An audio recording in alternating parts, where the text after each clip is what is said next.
Today is just a spectacular ride through the Himalayas. From tomorrow, hard work for legs and lungs.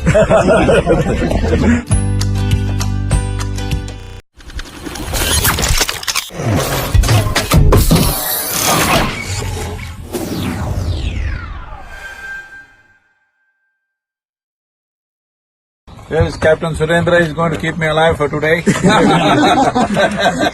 Sadhguru, he will be assisting you during my flight. I know he has got a PPO, so he can fly the helicopter as well.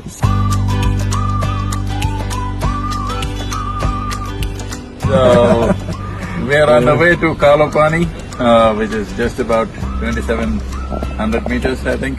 Yeah, that's true. About 8,000 plus 8,000 plus. feet. Take around like almost 1 hour. Interesting place. So Out there in the it mountains. looks very nice. Say something about Kalopani, huh? Kalapani, it's like basically it's on the way to Zomsom or Damodar Kunda up there, like Upper Mustang, Lomangtang, and next is the Tibet. And it's a very popular trekking place. A lot of like natural beauties and a lot of greeneries.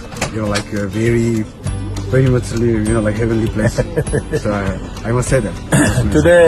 Today is just a spectacular ride through the Himalayas. From tomorrow, hard work for legs and lungs.